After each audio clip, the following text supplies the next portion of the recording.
el anonimato es un placer existencial que solo el que lo pierde lo echa de menos, porque todos los demás lo tenemos. Entonces yo tardé años en volver a recuperarlo, y eso no tiene precio. Tú imagínate que estás haciendo un podcast con un invitado, ¿vale? Pues tú vas a tener pensamientos sobre ti, de si lo estás haciendo bien, si lo estás haciendo mal, ahora que pregunto, ahora que ha dicho, no. Todos esos pensamientos tú puedes creértelos y estar pensando en ti con la atención centrada en cómo te deja a ti lo que está pasando, ¿sabes? Y entonces tú, si focalizas demasiado en dónde me deja a mí lo que está pasando aquí, pues entonces no estás enterándote de lo que está pasando aquí. Porque cuanto más relación, cuanta más atención se focaliza sobre el yo, menos habilidad dinámica tienes de manejarte en la realidad. No se puede no amargarle la vida a tus hijos, porque tus niños van a aprender cosas de ti, tus carencias, tus excesos, tus problemas de relación, y así es como debe ser, ¿no? Es como el sufrimiento es inherente a la vida humana y no es un error del sistema. Lo que pasa es que yo puedo sufrir lo menos necesario. Hoy Miguel y yo charlamos con Mariano Alameda, a quien muchos españoles recuerdan por su trabajo como actor en series como Al salir de clase, La verdad de Laura o Aquí no hay quien viva. Mariano conoció la fama desde dentro, pero justo cuando estaba en un momento de gran popularidad, se dio cuenta de algo incómodo. Ser reconocido no lo hacía más feliz. Y empezó a intuir que el éxito real tenía que ser otra cosa. A partir de ahí, inició un viaje de búsqueda que le llevó muy lejos del personaje público. El yoga tradicional, la meditación, el chamanismo, la psicología, la filosofía y distintas tradiciones de autoconocimiento. En esta conversación hablamos de fama y vacío, de búsqueda espiritual, del ego y sus trampas, de maestros, de sufrimientos, de identidad y de lo que significa acercarse a una vida más libre, más consciente y más verdadera. Antes de comenzar, los invito a que suscriban al podcast y que activen las notificaciones para estar al tanto de cada episodio nuevo que publiquemos. Ahora sí, bienvenidos. Esta es la historia de Mariano. Second Half. Conversaciones auténticas con líderes y profesionales destacados que se atreven a mirar hacia adentro. Creado por Horacio Hurtado y Miguel Gaulan. Mariano, bienvenido a Second Half. Muchas gracias. Mariano, cuéntanos de dónde vienes, tu infancia, cómo te criaste, cómo fueron los inicios de tu vida. Pues al principio hubo una gran explosión, se crearon los planetas y las estrellas. Sí. Yo, no sé, ¿hasta cuándo me remonto? O sea, pues yo nací en Madrid, estudié en un cole de barrio y luego en un instituto y luego fui a la facultad y mientras tanto me gustaba mucho el baloncesto y el cine y luego estudié en la facultad de cine y a partir de ahí empecé a trabajar de guionista, director, actor, productor, me empezó a ir bien de actor, mantuve 12, 13, 15 años la carrera de actor, sobre todo en teatro, y a medida que iba haciendo mi carrera de actor me fui interesando por temas que ya venía de antes, de ser un niño un poco raro, pero por temas de identidad, filosofía, quién es quién, qué soy yo, por qué soy así, por qué me pasa esto, y a partir de ahí, afortunadamente, porque el trabajo de actor te da tiempo y dinero, a mí que me fue bien, la verdad. Y entonces pues me dediqué a viajar por el mundo y a leer mucho y a estudiar las tradiciones espirituales y psicológicas y la filosofía perenne y a experimentar. Y a partir de ahí pues empecé a construir un canon de conocimiento sobre el ser humano y desarrollé mi propia escuela que se llama El Árbol del Karma y he tenido un centro de desarrollo personal durante 19 años, va a ser. ¿Cómo llegas a ese punto de culmine de actor con muchísima fama? Tú, bueno, nosotros que somos argentinos no vimos tus series, pero yo me encuentro con gente de nuestra edad que dice, ¿cómo no conoces a Mariano Alameda, ¿no? De esa época. Pues ya tiene que ser talludito, porque claro... Esto ¿en qué fue? ¿En tus 20s? Sí, claro. O sea, yo, sí, 23, 24... Empecé a trabajar en televisión hasta los casi 40 estuve haciendo cosas. ¿Sí? Y cuéntanos un poco cómo se vive eso. Realmente viviste la fama con cierta escala, ¿no? Todo el mundo te conocía. Bueno, es una fama de segunda línea, digamos. O sea, no es que seas Brad Pitt, ¿no? Pero Pero es una fama que al ser sobre todo yo el que me di más a conocer por una teleserie juvenil, es una fama muy de fenómeno fan. Y entonces la fama de fenómeno fan es muy loca, porque es el de las niñas jovencitas. Y entonces, pues eso son las más eufóricas.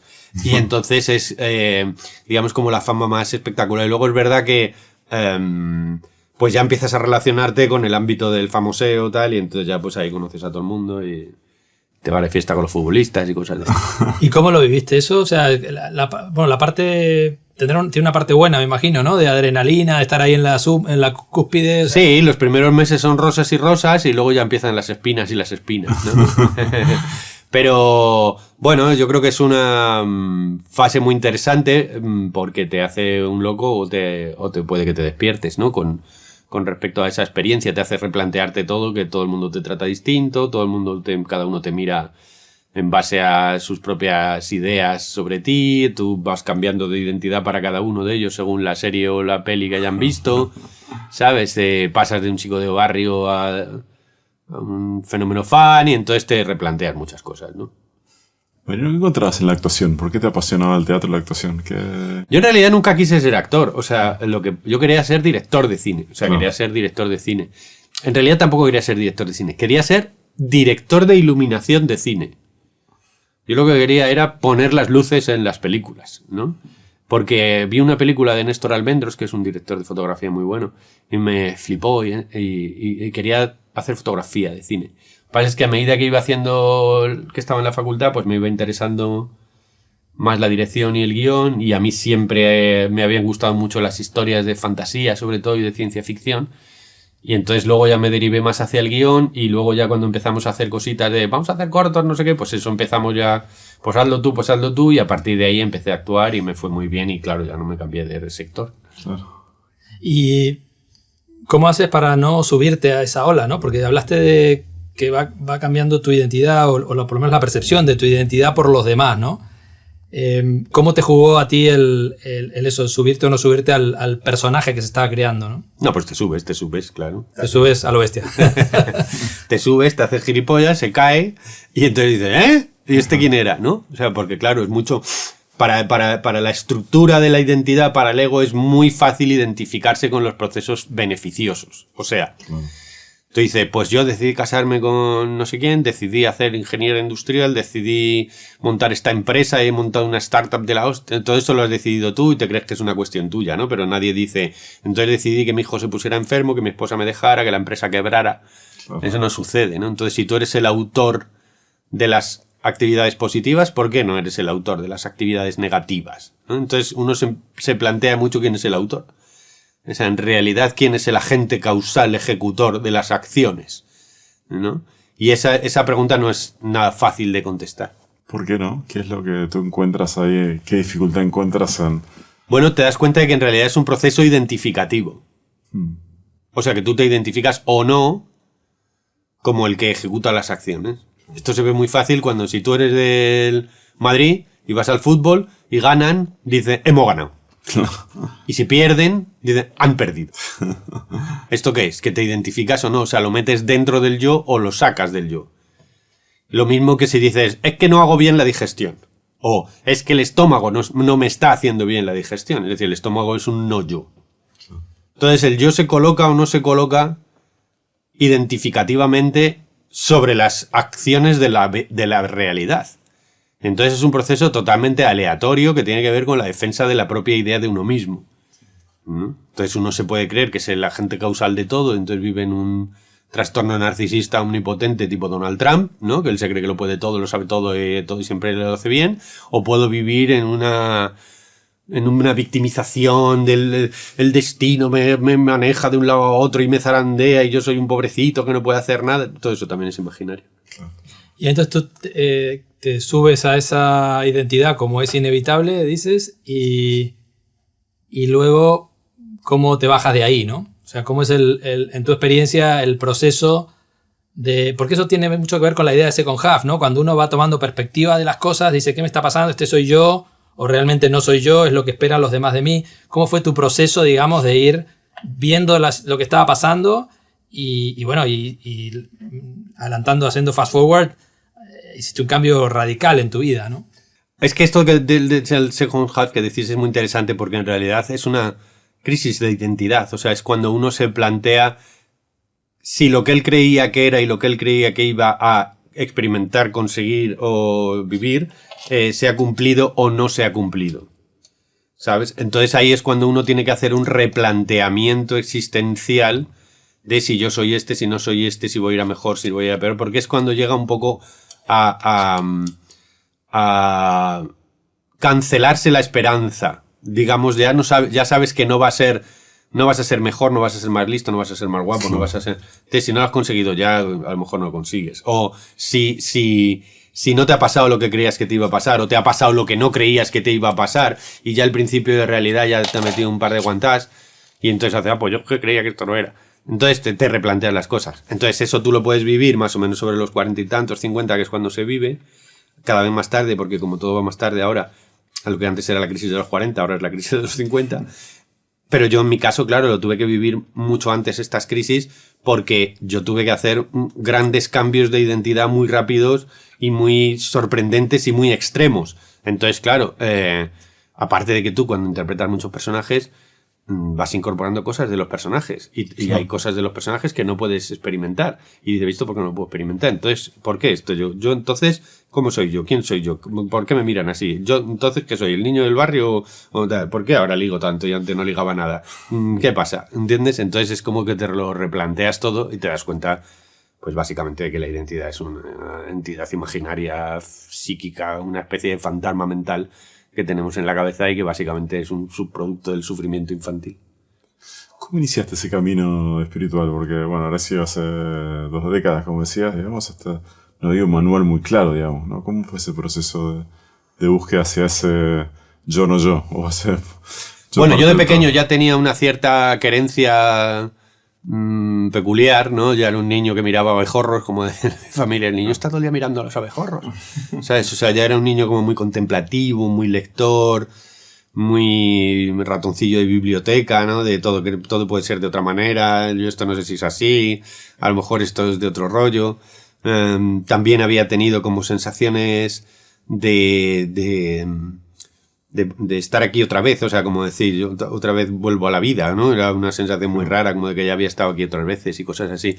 Y luego ya cuando te metes en el mundo actoral, es verdad que el mundo actoral, que tiene un aspecto extraordinariamente frívolo, ¿no? También tiene un aspecto extraordinariamente profundo, porque al final estás manejando contenidos psicológicos de cómo funcionamos, por qué somos así, tal, y cuando tú haces obras de Calderón de la Barca, de Shakespeare, de tal, pues te planteas grandes temáticas del mundo, estás dirigido por grandes directores, tienes muchos amigos muy interesantes que han estudiado mucho, que han leído mucho, y entonces pues básicamente recibes la llamada. O sea, es que en general yo tampoco creo que uno decida mucho las cosas, ¿no? Entonces te van sucediendo cosas que te van llevando hacia ese interés, o se te despierta ese interés. O sea, es como enamorarte, quiero decir. Cuando te dicen, ¿cómo decidiste enamorarte de tu novia? Y yo, pues mira, no lo decidí. Resulta que apareció mi novia, me enamoré, ¿no? Entonces a partir de ahí que pues no puedes decidir nada porque ya te arrastra eso. Y entonces ya estás enamorado y ya vas para allá. Pues esto es lo mismo, ¿no? Sucede que empiezas a surgir el interés en ti, ¿no? Recibes la llamada. Escuchándote, puede parecer fácil todo esto, ¿no? O sea, porque tú dices, bueno, recibes la llamada, tal. La realidad, por lo menos en mi caso y en muchos casos, es que al final uno está mucho tiempo y probablemente toda la vida peleando contra estas cuestiones, ¿no? Peleando con el ego, peleando con esa identidad que no es la tuya propia, buscando tu propia identidad. Entonces, ¿cómo puedes elaborar un poco sobre cómo es esa pelea, ¿no? Porque yo me imagino que también ser actor famoso, ganar un dinero buenísimo, tendría sus cosas muy buenas. ¿No lo echas en falta por momentos, o por momentos no tuviste dudas de decir, mierda, ¿qué estoy haciendo con esta tontería de estar aquí explorando la espiritualidad? No. Al contrario. O sea, la sensación es menos mal. Claro, hay mucha paz también. Sí, o sea, lo otro es un delirio. El anonimato es un placer existencial que solo el que lo pierde lo echa de menos. Porque todos los demás lo tenemos. Entonces yo tardé años en volver a recuperarlo. Y eso no tiene precio. O sea, yo creo que uno de los días más felices de mi vida era cuando estaba en todo el clímax del famoseo. Fue carnaval y me disfracé de la muerte. Iba con la cara tapada y me pude ir de fiesta con mis amigos a pasármelo como Dios, sin que nadie dijera, mira. Porque claro, tú te das cuenta que cuando tú eres muy conocido, todo el mundo todo el rato te mira todo el tiempo. Entras en un restaurante, todo el mundo te está mirando. Entras en el metro, todo el mundo te está mirando. Todo el mundo está opinando sobre ti, todo el mundo quiere acceder a ti. Todo el mundo quiere que tú sepas que ellos existen. Entonces les da lo mismo que sea a través de lo bueno que a través de lo malo. O sea, tú vas andando por la calle y te dicen, Mariano, guapo. Te giras y dicen, creído. Vas andando por la calle y te dicen, Mariano, gilipollas. Y entonces te giras y dices, no normal. Y entonces, pero entonces, ¿qué? Porque ellos lo que quieren es que ser reconocidos. O sea, es como que Claro. date cuenta de que yo estoy. Y vos también, vale. O sea. Y entonces tú haces, pero entonces ¿cómo soy? ¿No? Entonces hubo una anécdota que cuento mucho, ¿no? Que yo hice el retrato de Dorian Gray en Madrid y entonces estrenamos y salen al día siguiente las críticas y entonces la crítica de uno de los periódicos era el futuro de las tablas españolas, una cosa elogiosa y prodigiosa y tal. Y en el otro periódico importante de este país era vuélvete a la tele, estafador. ¿Sabes? Entonces era como decir, pero entonces ¿cómo lo he hecho? ¿Sabes? ¿Lo he hecho bien o lo he hecho mal? ¿No? Entonces, ¿soy el futuro de las tablas españolas o soy una estafa de la televisión que se ha puesto ahora a hacer teatro? Y entonces eso me hizo comprender que todos estamos indefensos en la mente de los demás porque Claro. pues tú no tienes capacidad de controlar la idea de ti que tienen los otros. Y a partir de ahí pues te liberas. Y has buscado, entiendo, bastante constantemente desde hace muchos años, has iniciado y has mantenido ese camino de búsqueda, ¿no? Has viajado mucho, has estudiado muchísimo, has conocido gente, has explorado diferentes tradiciones, ¿no? El yoga, el chamamismo, corrientes psicológicas. ¿Qué buscabas y qué encontraste de momento en ese camino? Bueno, buscaba qué era la verdad. ¿No? Buscaba qué era más verdad que lo anterior. Porque hay verdades que aguantan en una línea. Pero si vas un poco más profundo, pues hay otra verdad más importante. Claro. O no más verdadera. O sea, es como que dice, la Tierra es plana. Pues es verdad, es plana. Míralo, plana. ¿No? Tú miras para allá y dices, todo está recto, pues es plana. Pero hay una verdad más verdadera que es redonda, que incluye la anterior y la trasciende, ¿no? Entonces, es más verdad que sea redonda, pero también es verdad que es plana. Desde el punto de vista inferior es plana, pero desde el punto de vista superior es redonda, ¿no? Entonces, hay muchas verdades en lo psicológico, en lo espiritual, que son simultáneamente verdad todas, dependiendo de en qué grado lo estás viendo, ¿no? Si lo estás viendo desde el punto de vista relativo, si lo estás viendo desde el punto de vista absoluto, si es desde el punto de vista del ego, si es desde el punto de vista transpersonal, ¿no? Entonces, claro, estaba muy fascinado por todo esto y estudié, pues sí, todas las tradiciones espirituales y casi todas las corrientes psicológicas y sobre todo fui muy a experimentarlo yo. ¿Sabes? En plan de, pues voy a ser monje budista, pues voy a ser chamán, pues voy a ser yogi de la India y entonces fui fracasando en cada una de las experiencias, pero sí que me fueron formando, ¿no? Y luego a partir de hace ya como 17 por años empecé a desarrollar una técnica de análisis de personaje y narrativa existencial, que es lo que se llama el árbol del karma, y eso es en realidad lo que a mí me ha enseñado porque toda mi escuela sale de la deducción sobre lo que yo he aprendido de ti, básicamente, ¿no? He aprendido de la gente. Hablaste de varias experiencias. ¿Puedes contar alguna? O sea, te escuché en alguna entrevista que habías fracasado como monje zen, alguna que para ilustrar un poquito lo que estás diciendo, ¿no? De esas múltiples experiencias en primera persona. Bueno, es que creo que yo no estaba destinado a seguir ninguna escuela, ¿no? Entonces, para saber que no tienes que seguir ninguna escuela, tienes que ir perdiendo toda esperanza, ¿no? O sea, esto es como pues las novias de juventud. O sea, al final te das cuenta que no es ella, o porque te deja y entonces no es ella, claro. Hasta que encuentras una que dice, pues esta es esta. Hasta que te vale, o mientras te vale, ¿no? Entonces, pues digamos como la más fracaso de todas fue la experiencia en el monasterio zen de Kioto. Claro que yo me di cuenta pues que era un chico del Mediterráneo y que yo no estaba hecho para semejante nivel de disciplina y que me estaba volviendo loco, básicamente. Entonces, pues me di cuenta de que cada persona tiene un camino, cada bicho vive en su estilo de madriguera, y que si eres un topo tienes que hacer agujeros, y si eres jirafa tienes que comer de los árboles, y si te vas a una técnica que no es natural en ti, pues lo único que puede hacer es que te deforme, ¿no? Total. Me dejaste pensando con el rol de ir descubriendo verdades más absolutas en la vida de uno, digamos, ¿no? El para qué eso y qué te genera, digamos, en tu camino el ir ampliando, digamos, esta verdades. Paz, porque cuando tú tienes una verdad más verdadera, como por ejemplo que la Tierra es redonda, entiendes más cosas. O sea, si tú piensas que la Tierra es plana, pues tú te vas para allá y apareces por allí y dices, aquí me ha pasado algo que no entiendo. O sea, el entender da paz, sería. Okay. Claro, pero si yo voy por allí y aparezco por allí y digo, claro, porque he dado la vuelta, porque la Tierra es redonda. Y entonces digo, pues ahora con esto cuadra, ¿no? O sea, es como que es cuando tú descubres, qué sé yo, la ley de la relatividad y de repente todo cuadra, ¿no? O casi todo cuadra, ¿no? Pero hay miedos, cosas fuertes, traumas, ¿no? Que no son tan fáciles de desmontar intelectualmente, ¿no? No, es que emocionalmente, o sea, intelectualmente tienes,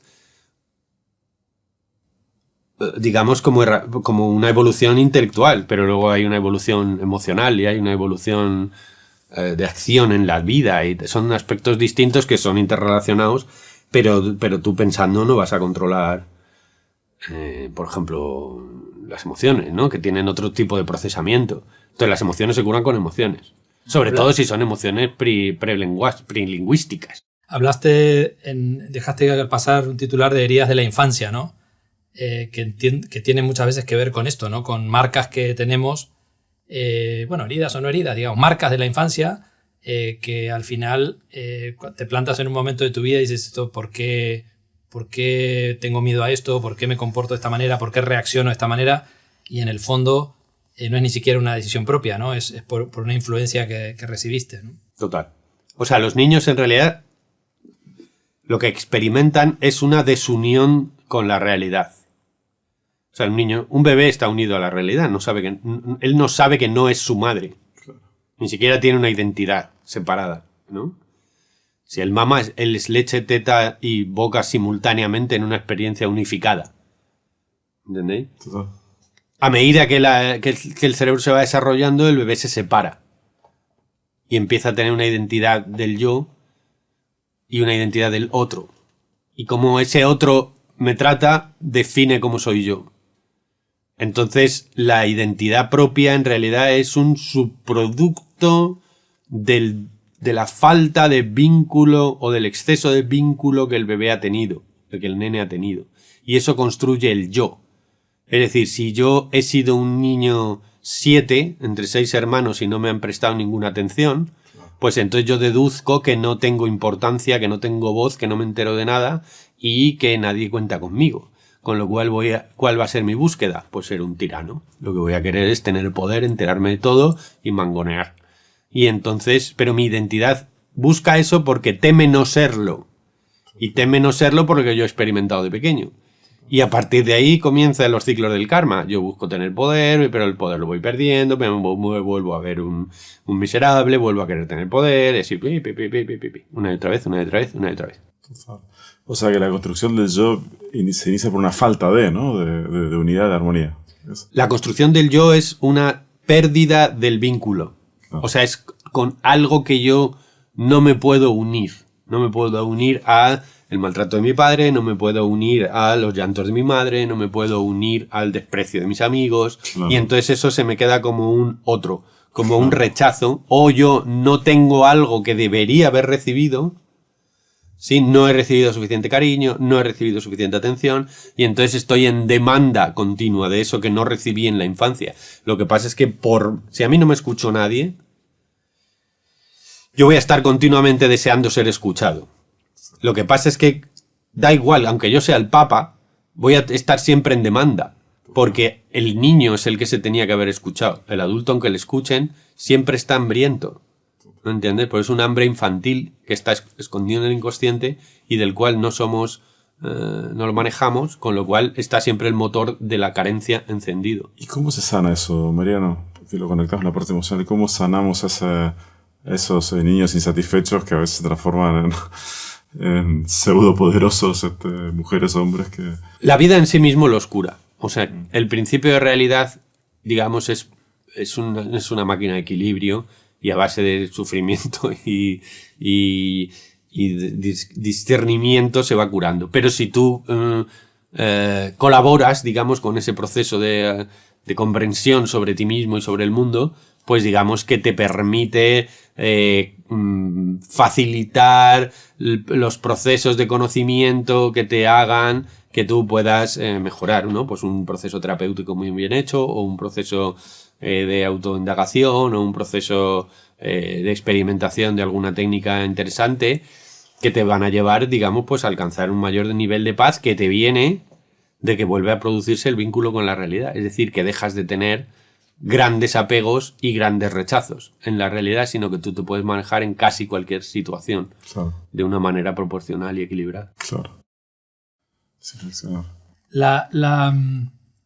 Escuché una frase en tu podcast con Rafa Millán, que creo que la decía él, algo así como que la espiritualidad a veces se puede convertir en un bypass para no mirar heridas profundas, ¿no? O sea, tú que has explorado mucho y sigues explorando esa vía, ¿qué hay de eso, no? O sea, ¿cuál es el riesgo de usar la espiritualidad o ciertas formas de espiritualidad como quick fix o como realmente escapatoria para abordar el problema de fondo, ¿no? Claro, esto es muy interesante porque en realidad en el desarrollo personal hay como dos tipos de corrientes que son contradictorias entre sí, que es como lo de la Tierra plana y la Tierra redonda. Y las dos son útiles, pero cada una en un plano. Es decir, si yo estoy en un plano relativo, un plano egoico, un plano como más cotidiano, más normal, pues tú tienes que tener una buena autoestima, pensar bien de ti, creer que puedes, estar animado, ¿no? O sea, quiero decir, pues esto está muy bien y funciona muy bien desde el punto de vista egoico. Pero desde un punto de vista profundo todo eso es una gilipollez porque eso es imaginario. O sea, quiero decir, lo trascendente no es que tú te creas que eres Romeo. Lo trascendente es que tú sepas que eres el actor que interpreta a Romeo. Entonces Romeo funciona solo. ¿Me explico? O sea, cuando tú eres actor, una de las cosas que entiendes es que hay varios niveles de identidad. Tienes un nivel de identidad del personaje que interpretas, tienes un nivel de identidad del actor que interpreta al personaje, tienes un nivel de identidad aún mayor, que ya es más difícil, ¿no? Pero que digamos que es como yo lo llamaba de la función, es decir, que todo funciona por sí mismo, sin que haya nadie especialmente, ¿no? No hay una identificación, es como un sueño. Tú dentro de un sueño lo eres todas las cosas del sueño, las eres tú. Pero tú te identificas con uno de los personajes dentro del sueño. Pero en realidad el sueño lo estás elaborando tú con todos. Claro. Lo que pasa es que tú te identificas con uno. O sea, tú sueñas que te persigue un león, tú eres el león, el sitio donde te persigue y el perseguido. Claro. Pero tú te identificas con el perseguido, pero tú también eres el león. Pues en la vida es igual. ¿Y cómo...? A ver, por ampliar un poco ese concepto, porque entiendo que también estás haciendo el concepto del ego versus la unidad, digamos, ¿no? ¿Cómo se elabora eso, no? La verdad del ego, pues verdad que hay una identidad propia que uno va teniendo y supongo que tendrá cierta utilidad, pero también somos parte de un todo, digamos, ¿no? ¿Cómo se explica esa tierra plana y esa tierra...? Porque cada uno funciona muy bien en su plano, por eso, como la pregunta él decía, no puedes hacer una transferencia, no puedes hacer un bypass hacia lo espiritual porque cada uno se trabaja en su plano. O sea, si tú dices, todo es perfecto según sucede, muy bien, pero tendrás que limpiar el baño. Claro. ¿No? O sea, porque eso es en un plano relativo, pues tú tienes que hacer lo que tienes que hacer. Y en un plano absoluto todo funciona solo. Pero tú en un plano relativo tienes que hacer lo que tienes que hacer, porque como tú te equivoques y tú como Romeo digas, es que yo ya sé que Julieta se va a morir al final, pues ya no hago la función. Yo tengo que actuar como Romeo en el plano de Romeo. Es decir, el ego hay que vivirlo en el mundo del ego. Pero sobre el mundo del ego existe una manera de percibir la realidad que trasciende el mundo del ego, aunque el ego sigue funcionando en su nivel. Pero ya no te le crees. no te lo crees porque no lo subes. Ahora, si el ego es el que se cree que él es la unidad, pues ya tenemos un delirio narcisista y entonces eso va a acabar fatal, porque la realidad no le gusta nada la inflación del ego. La realidad prepara la mano abierta, te mete un guantazo castellano según te estupidizas que te quedas tonto. Claro. Mariano, esto es un poco elevado para mí. ¿Me puedes dar un ejemplo de cómo, partiendo de ese principio, cómo el ego sigue estando presente, ¿no? Lo que estás diciendo, ¿no? El ego existe y tienes que darle su lugar. ¿Puedes dar un ejemplo o algo más aterrizado de cómo tú gestionas tu ego cuando aparece o cómo traducir esto? Tú imagínate que estás haciendo un podcast con un invitado, ¿vale? Pues tú vas a tener pensamientos sobre ti, de si lo estás haciendo bien, si lo estás haciendo mal, ahora que pregunto, ahora que ha dicho, no bien. Todos esos pensamientos tú puedes creértelos y estar pensando en ti con la atención centrada en cómo te deja a ti lo que está pasando, ¿sabes? Y entonces tú, si focalizas demasiado en dónde me deja a mí lo que está pasando aquí, pues entonces no estás enterándote de lo que está pasando aquí. Porque cuanto más relación, cuanta más atención se focaliza sobre el yo, menos habilidad dinámica tienes de manejarte en la realidad. O sea, el deporte de élite consiste... ¿Quién tira el penalti al final? ¿Por qué Messi juega mejor que los demás? Entre otras cosas. Porque no se le ve que tenga ninguna importancia personal. O sea, él juega ahí... ¿no? Como parece medio bobao, ¿sabes? Pero es un genio por eso, precisamente, porque es capaz de perfectamente entrar en flujo. Entonces tiene una facilidad enorme de ser un jugón, es como si tuviera 5 años, siempre. ¿Entiendes? No crea una gran distorsión del yo, de ay Dios mío, y si no lo meto, y si lo meto, y qué va a pasar de mí. Pues eso es pánico escénico. Ahí estás tocando un punto que lo hablamos cuando me hiciste el árbol del karma, me gustó mucho, que es el rol y la importancia del juego, ¿no? Claro, porque el juego es que yo pueda estar sin idea del yo mientras se ejecuta la acción. ¿Entiendes? Tú imagínate que eres campeón de ajedrez y vas a jugar contra 30. Estas exhibiciones que hay. ¿Tú cómo sabes qué jugada tienes que hacer? Tú no puedes estar mirando la partida diciendo, ¿cómo soy yo como jugador? ¿Qué tendría que hacer? Tú mira ahí donde están los alfiles y ya está. ¿Sabes? Pues si yo estoy en el mundo del ego, voy a hacer una entrevista regular, voy a estar con más nervios, voy a estar con más sensación de angustia, o al revés, o tú vas a decir, madre mía, qué entrevistón estoy haciendo, soy la hostia, estos inútiles no saben hacer nada. Pues, pero eso el público lo va a notar, porque al público hay 2 cosas que no le gustan, que tú estés inseguro y que tú estés soberbio. Claro. Pero me lleva a pensar un poco más, porque al final uno podría decir que el ego está deseando muchísima atención que te saca el momento que estás viviendo. Se podría resumir así, ¿no? O sea, que al final es, oye, mírame a mí, y porque estás pendiente en uno se pierde, digamos, la situación que está... Eso es la falta de química en una cita. No. Tú quedas con una mujer para cenar, tú te estás mirando a ti mismo de... Quedaste contigo mismo, no quedaste con la mujer. Te dicen, pues ahora te voy a decir que... Y entonces tú... Y eso se ve una tensión ahí de, ¿y qué tal las patatas? Muy bien, ¿y tú? Sí.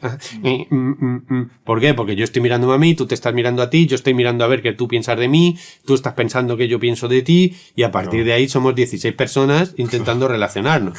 Cuando, si tú estás en un buen vínculo, es que tú no piensas en ti, tú estás atento a la otra persona. Y te sale natural la relación porque tú estás pendiente del otro, porque tú no te das importancia. El problema es que nos damos una enorme importancia, le damos una enorme importancia a una estructura de identidad que ni siquiera existe, que es una cuestión imaginaria. ¿Entiendes? Y si los demás nos refuerzan nuestra idea de nosotros, pues nos caen bien, y si no nos la refuerzan, nos caen mal. Total. Pero como decía el Buda, ¿qué sientes tú cuando te... No lo decía así, pero algo así podía decir, habías dicho el Buda, ¿no? Como decir, da igual que tú me halagues, que me critiques, aquí no hay perchero donde colgar tu opinión. Claro. ¿Entiendes? Tú dices, pues eres lo peor del mundo. Entonces yo, pues, se cae. Y yo lo que veo es alguien diciendo, eres lo peor del mundo. Pues eres lo mejor del mundo. Se cae. Y entonces yo lo que veo es alguien diciendo, eres lo mejor del mundo. Pero aquí no hay nadie que se apunte el tanto. ¿Entiendes? Esto no hay es identificación, al final. No hay identificación, no hay necesidad de construir un yo separado del mundo, con lo cual se alcanza un grado de libertad psicológica enorme. Eso no quiere decir que un yo deconstruido o un yo no bien armonizado o un yo contradictorio, como si fueran, digamos, las tipologías de pues un trastorno esquizoide o un trastorno límite, un trastorno de bipolar, un trastorno personalidad múltiple, todo eso son yos que no funcionan bien. El yo que funciona bien es un yo transparente, es decir, está, pero no se ve que está. Claro. Bueno, entiendo que esta capacidad de observarte también, ¿no? O sea, de no identificarte mucho lo que está pasando, sino es quien te observa, digamos, tú te observas, digamos. Y claro, pero la observación te va a llevar a darte cuenta de esto, sí. Pero darte cuenta de esto te va a llevar a que la observación lo confirma. Es decir, cuando tú dices, coño, pues si la Tierra es redonda. Entonces a partir de ahí empiezas a darte cuenta de que es verdad, de que es que todo cuadra siendo redonda. ¿Entiendes? Entonces cuando tú te das cuenta de que el yo es un fenómeno imaginario, una narrativa, construir un fantasma psíquico, básicamente, entonces todo cuadra, porque estás mucho más sano. Claro. Ahí, Mariano, has venido con tu compañero de viaje, no sé si se ve en la cámara, pero está ahí descansando, no lo vamos a molestar, pero ¿hay algo que podamos aprender de todo esto de los animales? Hombre, claro, yo siempre voy con un perro porque me recuerda dos cosas crónicamente, ¿no? Uno es la inocencia con la que se ve el mundo. Ellos no necesitan liberarse del yo porque no lo tienen, ni puta falta que les hace. No hay ningún animalito que tenga ego. El ego es una construcción humana. Ellos son conscientes, pero no son autoconscientes, es decir, no hay un proceso reflexivo sobre sí. No se reconocen en un espejo. Solo hay algunos animales, los primates superiores, algún elefante, algún delfín suelto por ahí, que se reconocen en un espejo. Es decir, que considera que esa imagen reflejada es yo, ¿no? Aún así, ellos probablemente no construyen idea. Pero nosotros que construimos idea es porque perdimos la inocencia. O sea, el construir la idea es la pérdida de la inocencia. Por eso nos encantan los vídeos de niños pequeñitos, porque están en espontaneidad. Claro. O ver un niño pequeño es una gloria. ¿Por qué? Porque está inocente, porque es pre-egoico. No se le ha construido el yo, es inocente. Entonces ellos son inocentes, son como un niño pequeño. Y entonces son niños siempre. Nunca han comido del árbol del bien y del mal, ¿entiendes? Nunca se han separado de la realidad. Y entonces es un recordatorio crónico de que se puede vivir en un estado de unidad con lo de fuera. Presencia, sí. No están especulando por la imagen del resto. Están... No, a él le da igual. No. A él le pones delante de una cámara y nunca puede tener pánico escénico. Claro. De hecho, hay muchas veces que me lo llevo a conferencias o a... De hecho, me lo llevo a todos los lados. Pero si yo voy a un escenario donde hay 1000 personas y yo salgo con el perro le da absolutamente igual. Entonces, ¿por qué al perro le da absolutamente igual que le miren 1000 que le miren 10.000? ¿No? Entonces dices, ¿qué es lo que él tiene que yo no tengo? ¿Qué es lo que yo tengo que él no tiene? Pues él lo que no tiene es importancia personal. No tiene idea de sí mismo que se ponga en riesgo. Mariano, en una de las cosas que te escuché, hablaste, que estás asociado con esto, de la idea de redención, digamos, ¿no? Que entiendo que es sobre uno mismo y sobre el resto, y bueno, el tratar de eliminar el juicio, pero quizás lo cuentas tú más. Claro, es que esto que estamos hablando de la idea de la identidad inocente, preegoica, ¿no? A ver, el cristianismo se ha quedado con las mejores palabras y lo explica bastante bien, ¿no? O sea, el pecado, digamos, sería la salida de la unidad. Y para volver a la unidad, a ser uno con, pues yo tengo que conseguir la redención, ¿no? La redención es la liberación del pecado. Entonces la redención es que yo me perdone a mí mismo mis acciones y que yo te perdone a ti tus acciones y que pueda, por tanto, volver a ser inocente y, por tanto, pueda volver a jugar. ¿Entiendes? Y eso el cristianismo te plantea que es una posibilidad continua, accesible y permanente en todo momento, independientemente de lo que hayas hecho. Con lo cual siempre puedes volver a recuperar la inocencia, porque en realidad puedes hacerlo desde el punto de vista de la filosofía cristiana o puedes hacerlo desde el punto de vista de simplemente el discernimiento propio de decir, pero si esto me lo estaba imaginando todo y ya está. O sea, la inocencia es libertad también, ¿no? En un momento que claro, la inocencia es libertad, porque es una libertad que no conoce la condición. ¿Entiendes? O sea, yo creo que soy libre porque no conozco la condición. Entonces me creo que soy el agente ejecutor, porque no me doy cuenta de la condición que tengo. Es decir, un topo que hace agujeros en el campo, ¿es libre o está predeterminado? Pues las dos cosas. ¿Entiendes? Está predeterminado como topo, va a hacer los agujeros que correspondan al tipo de tierra que hay, a ver cuántas lombrices hay. Entonces, él está diseñado para ser un topo que hace agujeros. pero el topo se siente atrapado por su condición, no tiene ni puta idea de su condición, con lo cual se siente plenamente libre. ¿No? Entonces la inocencia es la recuperación de la libertad. Porque en realidad la falta de libertad es en realidad la consciencia de la condición sin aceptarla. Que yo no acepte la condición que de repente conozco. Pues yo lo acepto, no hay ningún problema. Por ejemplo, si estamos jugando al ajedrez y entonces tú dices, oiga, es que los alfiles no se pueden mover en paralelo. Dices, no, solo se pueden mover en diagonal. Solo en diagonal. Joder, es que esto no te permite la libertad. Dices, no te permite la libertad. Entonces yo no juego si no tengo libertad. Ya, porque si no aceptas la condición no hay partida. ¿Entiendes? Es como si tú dices, yo es que quiero que haya 4 porterías jugando al fútbol. Dices, ya, pues no puede ser, tiene que haber 2. Ya, pues yo no juego. Bueno, pues no aceptas la condición, te sientes atrapado. Pero si tú inmediatamente aceptas la condición de que los alfiles se mueven así y de que solo hay 2 porterías, pues tú dentro de la condición te sientes libre. Porque la libertad no es la liberación de la condición. Sí, ¿entendéis? La es la aceptación del juego libre dentro de la condición. Por eso la fantasía de la libertad, que parte de la idea de que sea el ejercicio de la voluntad sobre la realidad. No sé si estoy contando todo un tostón del cojón. No, está buenísimo. La gente se cree que la libertad es el ejercicio de la voluntad. A ver, de que yo pueda hacer lo que yo quiera. Claro. Pero es que eso no es así. Es que yo pueda hacer lo que yo quiera dentro de las condiciones aceptadas. Pero las condiciones aceptadas no las puedes negociar. Son aceptadas. ¿Entiendes?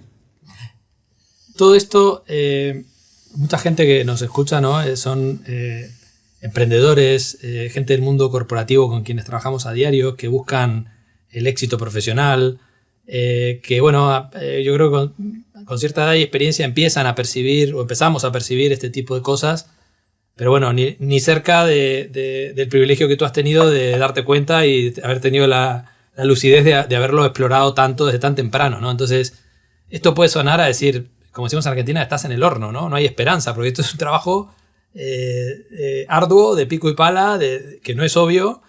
¿Qué mensaje hay para esa gente, ¿no? Que todavía de alguna manera está metida en la rueda, ¿no? No pasa nada.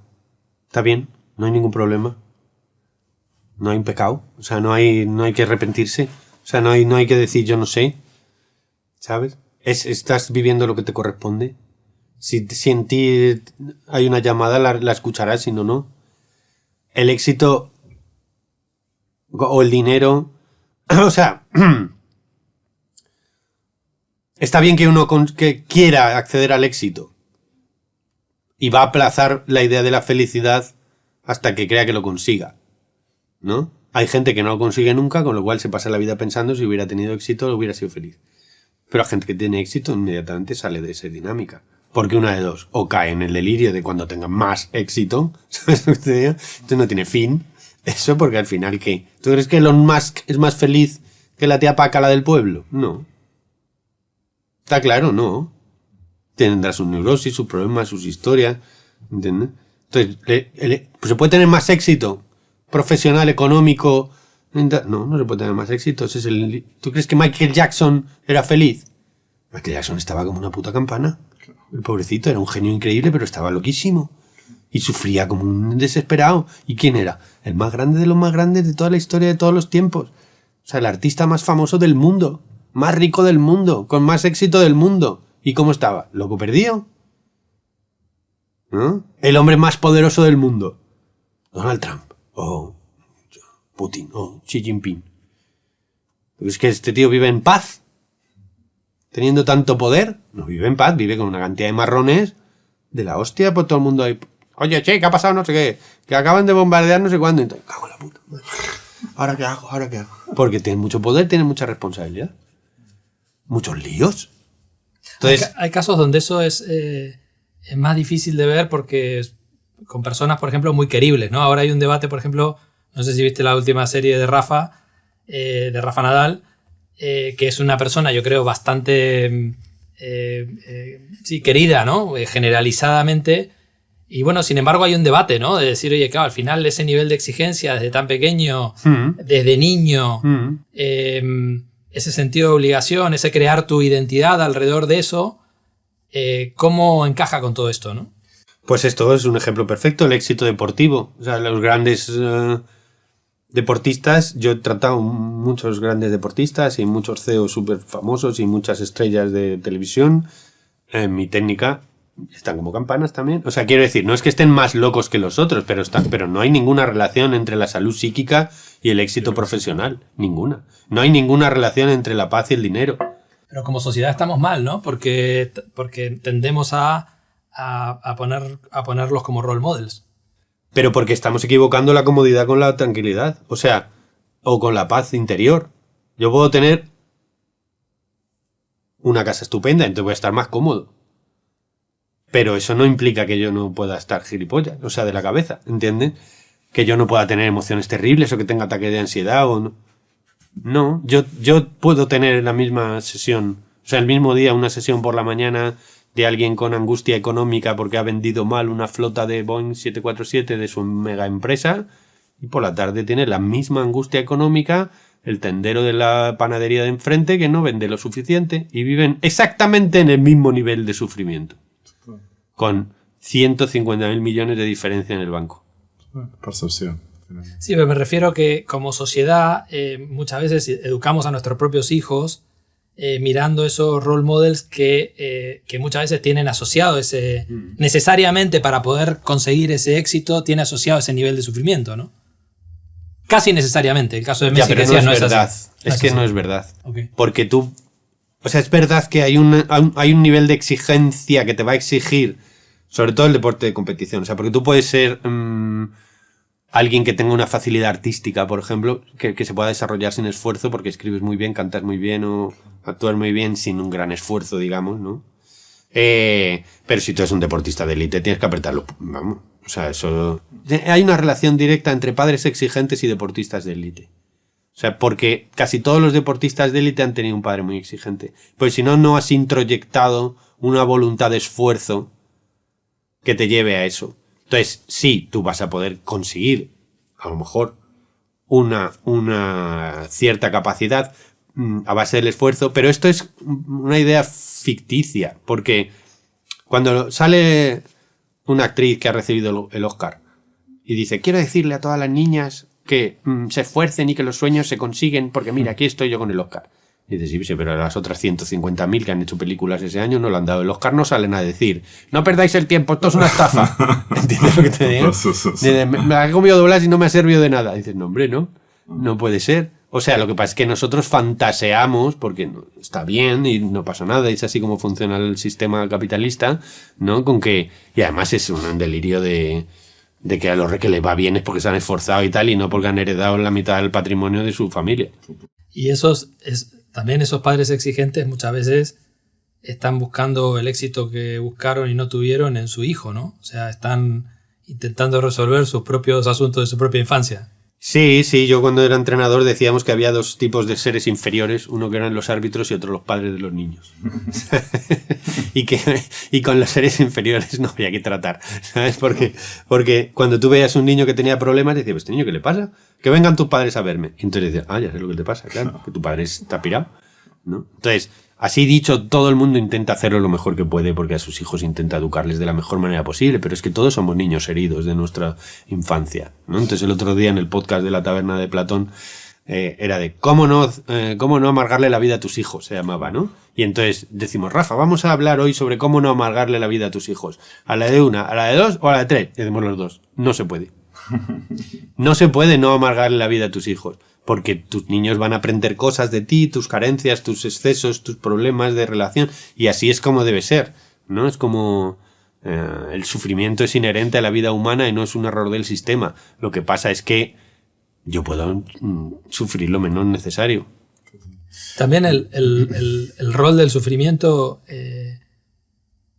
sufrir lo menos necesario, pero tampoco esquivarle al sufrimiento, ¿no? O sea, el sufrimiento, entiendo, es necesario y es útil.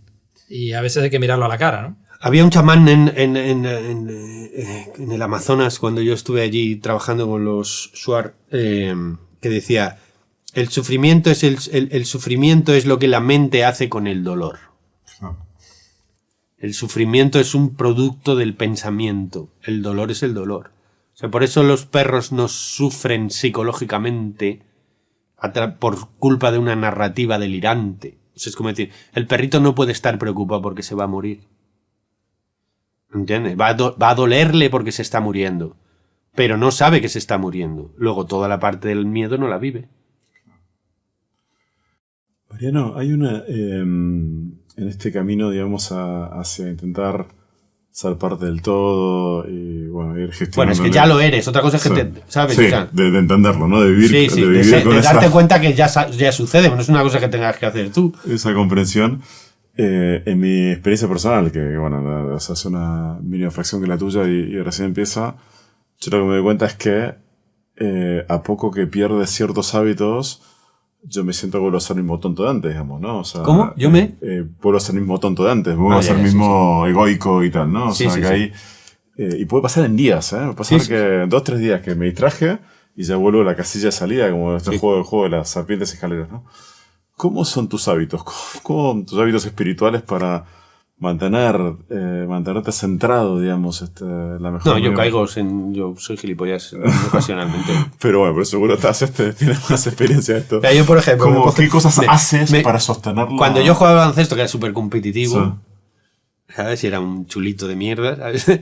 Y después he pasado por todas las fases y ya voy ahí como el Buda reencarnado, me pongo a jugar al baloncesto y soy gilipollas del todo. O sea, lo tengo porque está el hábito ahí, en el momento en que doy 2 botes a un balón, ya se me pira la pelota, ¿sabes? Entonces, esos son son las tendencias kármicas.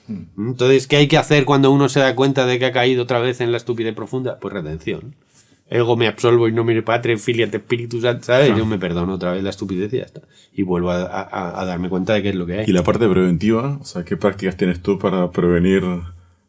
Yo es que tengo una ventaja gigantesca, que es que yo trabajo en consultas personales. Y entonces yo me paso 4 horas al día teniendo conversaciones súper profundas sobre qué te pasa, por qué te pasa, de dónde te viene.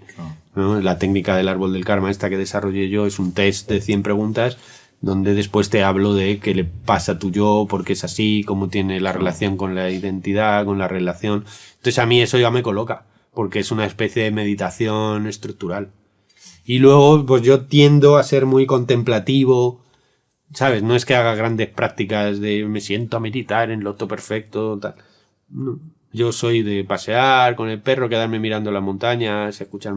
Y eso para mí son meditaciones, ¿no? O sea, ver cómo funciona el mundo. O sea, yo puedo estar... Si vas al estadio de fútbol y lo que ves es la unidad del... ¿Sabes? Percibes eso. Yo, digamos que mi tendencia es a la modificación de la percepción. ¿Sabes? A ser capaz de ver las cosas de múltiples maneras. ¿Sabes? Entonces, esa es como mi práctica. Porque yo me siento a meditar, que me sentaba mucho a meditar, pero me di cuenta de que yo no era un meditador natural, de esto de estático, ¿no? Sino un contemplativo de acción, que son tendencias distintas. No todo el mundo tiene por qué seguir lo mismo, igual que yo puedo ser un intelectual. Mira, el yoga, por ejemplo, el yoga tradicional, no es el yoga de gimnasio de me retuerzo para estar monísimo.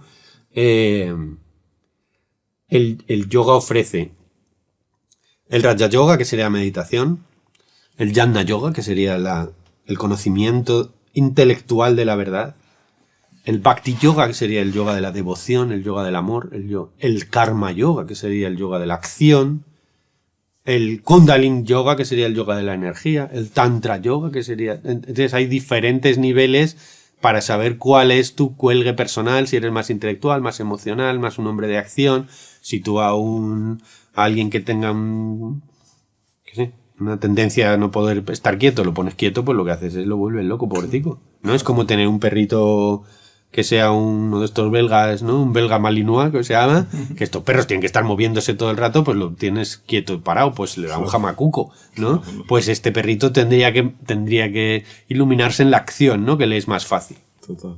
O sea que hay una búsqueda incluso personal, a ver, depende de cómo es uno.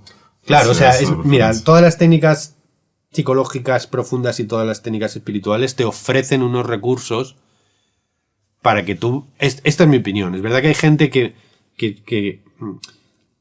a lo mejor le vendría bien el ponerse en una escuela y seguirla hasta el final y ya está. y probablemente llegue hasta el final, porque casi todas las escuelas están muy bien pensadas y tienen tradición suficiente. Pero si tú eres un libre pensador rebelde, como en mi caso, pues es verdad que he tenido que mirarlas todas para saber seleccionar lo que más me parecía que era interesante para mí, lo cual no quiere decir que sea lo más fácil, ¿sabes? Sino lo que yo considero que me permite más evolución. Entonces cada uno tiene que elegir. Quiero decir con esto que cada uno ha de elegir o ha de verse o ha de descubrir cuál es la vía más interesante para él de desarrollo. Y aún así da igual porque la vida te va a llevar a que te des cuenta. Pero sí. A ver, el jardín crece solo. Yo estaba en una fase muy vedantina, ¿no? O sea, muy de dejar que todo funcionara por sí mismo y tal. Entonces hice una obra de teatro con José Luis Alonso de Santos, que es el gran dramaturgo español vivo, ¿no? Y entonces él me dice, no, porque vamos a dar los ensayos y tal. Y yo, bueno, ya veremos, José Luis, si el jardín crece solo. Le dije yo, ¿no? Y me dice, sí, hijo, el jardín crece solo, pero si lo cuidas crece más bonito, ¿no? Pues esto es... yo dije, vale, maestro, muy bien. Menos mal que... ¿sabes? Entonces, bueno, pues el jardín crece solo, no te preocupes, pero colabora un poco, que ya verás qué bien. Hablaste de maestros. ¿Qué rol han jugado y juegan los maestros en tu vida? Todo, o sea... Yo he tenido la fortuna de montar un centro de desarrollo personal que trajo... O sea, que como venía del cine, pues yo me di cuenta que para tener una gran película lo que tienes que tener es un gran actor. Porque una vez que tú tienes a Brad Pitt, ya te va a decir que sí Tom Cruise, ya te va a decir que sí Catherine Zeta-Jones, ¿entiendes? Entonces yo hice esa estrategia, que es, voy a montar un centro de desarrollo, voy a traer Star System. ¿Para qué? Pues porque eso va a hacer que vengan otros Star System. Y cuando yo ya tenga un nombre y tenga muchos alumnos que hayan venido a ver el Star System, pues entonces podré montar actividades cada vez de mayor calidad.